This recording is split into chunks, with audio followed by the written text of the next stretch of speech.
If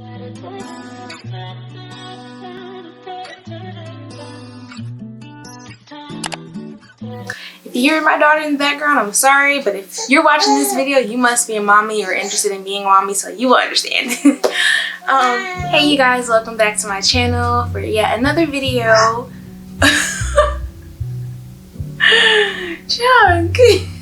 If you're new here, my name is Jentayah. This channel is all about lifestyle, motherhood, and mental health. And if you like what you're seeing so far, then please hit that subscribe button and hit that notification bell so that you don't miss anything that I upload. Alright, today's video, I'm going to just go ahead and get right into it, is about exclusively pumping.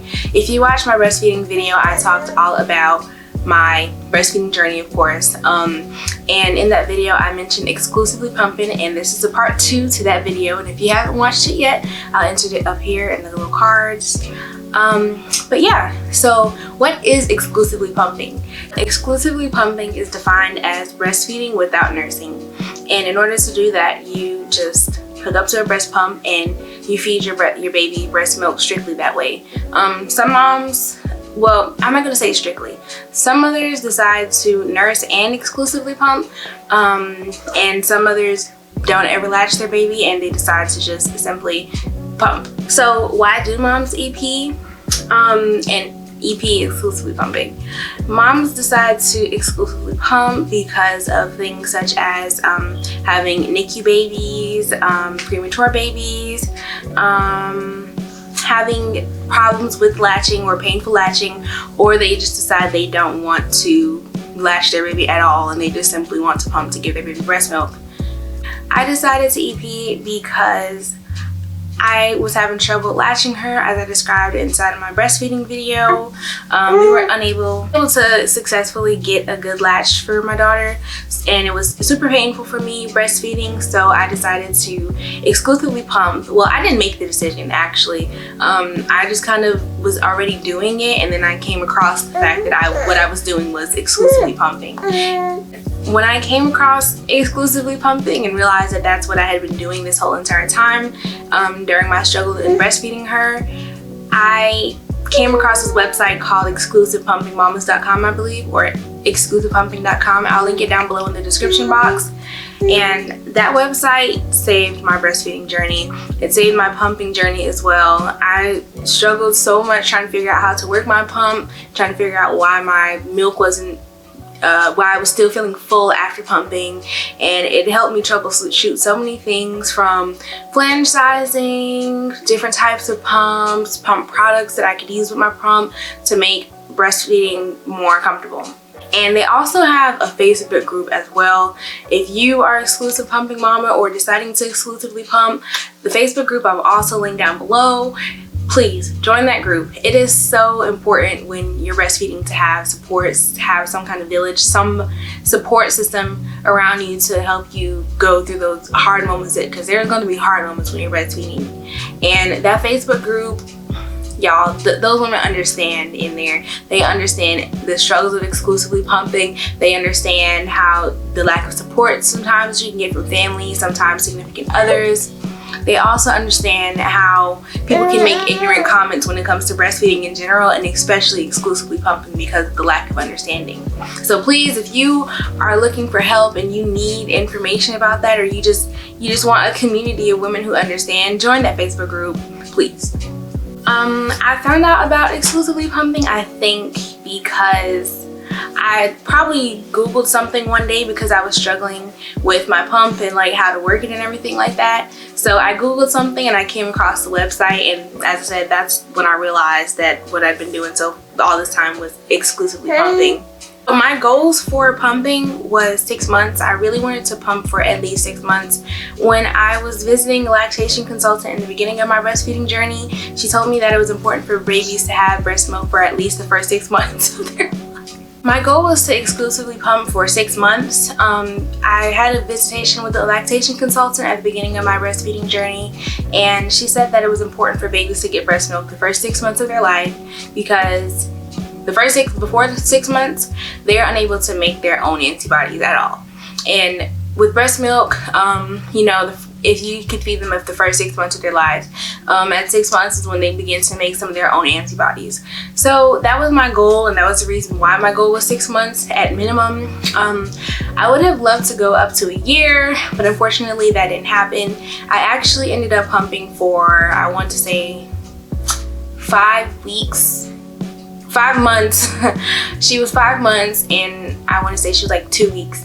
Like 5 months and 2 weeks. And that's when I decided to stop breastfeeding. I had already began to unintentionally wean myself from the pump. I had just gotten tired of pumping and the stresses of all that, and just the time that I felt like I was washing pump parts hooked up to a pump. Because of all those factors, I decided to stop breastfeeding. Now, my pump schedule, I was terrible. I did not hold the schedule the whole entire time that I was exclusively pumping, unfortunately. The max amount of times I've ever pumped in one day was 5 times. That's terrible. In the beginning, you're supposed to pump 8 to 12 times a day, which is about every 2 to 3 hours. I was not doing that. I was pumping between, in the very beginning, I want to say between 1 to 3 times a day. And at the height of my journey, as I said, 5, like I would pump like between like 3 to 5 times a day. More often than not, it was only like 3 times. I have larger breasts, so I feel like that's why that worked out so well for me. If you don't have large breasts, I most likely would not recommend doing that, or I wouldn't recommend doing that at all. If you can stick to a schedule, stick to a schedule. It'll help make your life a lot easier. And last but not least, the pump that I used and the pump products that truly helped me on my journey. I'm gonna go actually grab my pump. So this is the pump that I use. This is the Spectra S1 pump. This is their portable pump. They have a pink version of this pump, and it's the Spectra S2. In that version, you would actually have to be plugged up to a wall in order to pump. Let me see if I can. Alright, so here's what the Spectra S1 pump looks like. I think this actually is somewhat charged. You turn it on. That's what it looks like. The battery level is up here in the corner. What else? They have the different cycles over here. This is the bacon mode. That's someone we will call that. And then you have the suction level over here. This right here is actually a nightlight, which I used a lot, and I actually still use even though I'm not pumping. This nightlight came in handy in the beginning of being a new mommy. When those late nights, I would always turn on like the bathroom light. In the beginning of being a new mommy, I would always turn on the bathroom light and use that in the middle of the night when I had to, do diaper changes and give her bottles. But this night light here, it actually gets super bright. It gets bright enough to not wake up baby, to where they will still be like, in that sleep stage, but they'll practically eat and go back to sleep. Instead of using like a whole big light and like, getting, light in their face when they wake up. That I used before that one was the Amita Finesse. I will put a picture of it like right here or here. I hated that pump.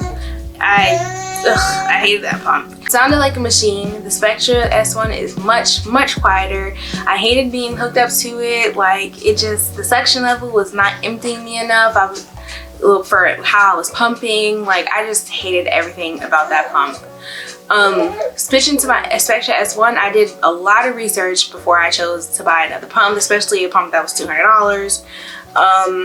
So after doing my research, that's what I came across. So many women recommended the Spectra S1 because of how quiet it was, the nightlight, and its portability. And I was truly looking for some portability because I wanted to, whenever we left the house, be able to carry my pump with me, because that was a major downfall in my breastfeeding journey. When we left the house, trying to pump out on the go was the hardest thing for me to get down. I tried the Free Me pumps, their flanges system. That didn't work out for me. The suction was just not what I needed it to be in order to empty me well enough.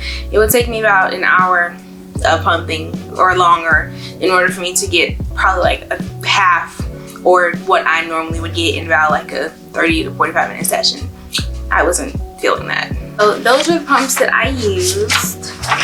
And bear with me, this is a long list of things. If I were to show everything, this would have been a super long video. I was trying to make this video quick and not long, but I will link everything down in the description box below. So if you're interested in any of these products that I'm talking about, you can find them down there. So the first thing that was like super important that helped me out a lot was Gen cushions. I have something that's called elastic nipples, and it makes pumping extremely painful. Basically, no matter what flange size, no matter if it's too small or too big, my nipples will take up the whole entire size of the flange, and just they will swell up during my pumping session. And that makes pumping super uncomfortable. It made the beginning of my journey super terrible. But when I had these cushions, Gen cushions truly helped my journey, and without them, I wouldn't have been able to continue. I know that for sure. The next thing was the Lavy massager. That helped out a lot when I had clogged ducts that didn't want to release the milk like they needed to. And it was super great for when I was engorged, like after, you know, a night of not pumping or, you know, sleeping through the night. It helped to get those knots out so that the milk can flow like it needed to. So they have 2 packs of bras at Walmart for $14.88, and they are super duper comfortable. When you're breastfeeding, you can't wear any tight bras, and your normal bras that you would wear, you're not gonna want to wear those. Nursing bras, if you have large breasts, your breast will fall out as you're sleeping or even walking around the house.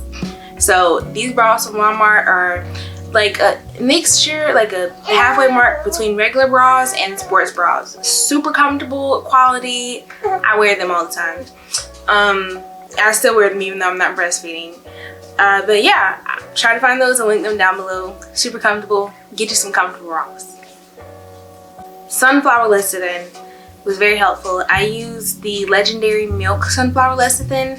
The Now brand has some sunflower lecithin, but I did not like the way that those capsules look. They just look so dark, and like there was just some other stuff that was in there. And the sunflower lecithin by Legendary Milk just seemed like it was just pure sunflower lecithin. I just like the way that those capsules look a lot better than the other ones. The purpose of sunflower lecithin is to thinning up your milk, the fatty content, I believe, of your milk, in order to help it flow out more freely. That can help you loosen up any blockages or clogs that you might have inside of your breast. If you haven't pumped for a while, that definitely helps out to get the milk flowing, because, you know, your breasts are nice and full with milk. So the sunflower lecithin really does help to thin that out and get your breast milk flowing. A Haka. I used 2.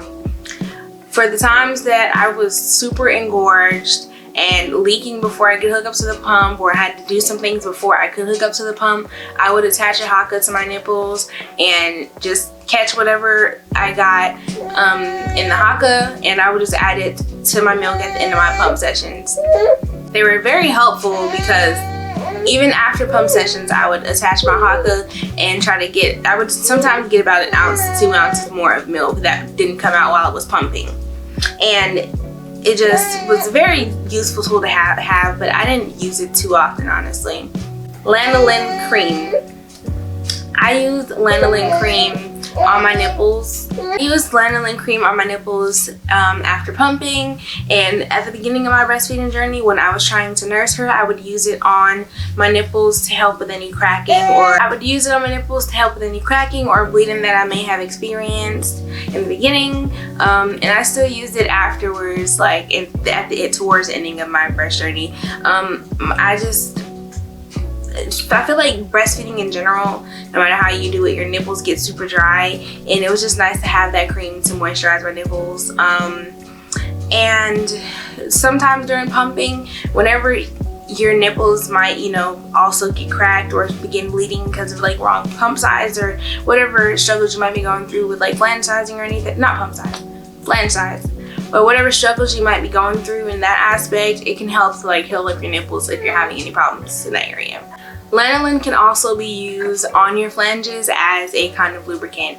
For my Gen cushions, that worked out the best for me rather than coconut oil. When I was using my Gen cushions, the coconut oil would dry out for some reason, no idea. But on just bare flanges, if you don't have elastic nipples, coconut oil works perfectly fine. I bought a basket from Munchkins for dishwashing. Changed my life. It works for pump parts and it works for bottle parts. It works for pump parts and it works for bottle parts, and it makes dishwashing, instead of it being like a 2-hour process of standing at the sink, it turns it down to one load of everything going in the dishwasher at the end of the day or whenever you wash your parts, and everything's good to go, and you're just able to sit in the dishwasher for that 45 to 1 hour cycle, and everything is clean. If it's all of the parts, and as she gets older, it can transition with her because it has little pieces on the side that are for straws. So you can fit all sorts of stuff in there inside of the little baskets they give you. The Lentino storage bags, where I never used any other bags. I didn't use any other bags. Lentino storage bags, I like those. I prefer those. I used them specifically at the beginning when I had my Amita Finesse pump, because they have an attachment that you can use to pump directly into the bag. At the time, I was so tired of having to wash her regular bottles in addition to the storage bottles that I was using from the Amita Finesse pump. And the Lentino bags significantly helped decrease the amount of dishes that I ended up having. If you did not get a pump from your insurance, I recommend that you go to Amazon for replacement parts. They have so many different options for, I want to say, any type of pump out there. And Amazon even has their own pumps that they sell on there. But definitely check them out for replacement pump parts, so that you're not sitting here having to pay $12.99 for one duckbill from Spectrum. I think that's how much they were. But that's just not affordable. And they have like a 6-pack of dupes for the same price on Amazon.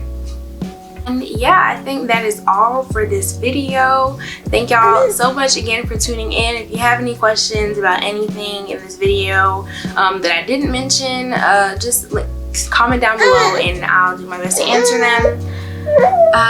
But yes, thank y'all so much for watching another video. Bye.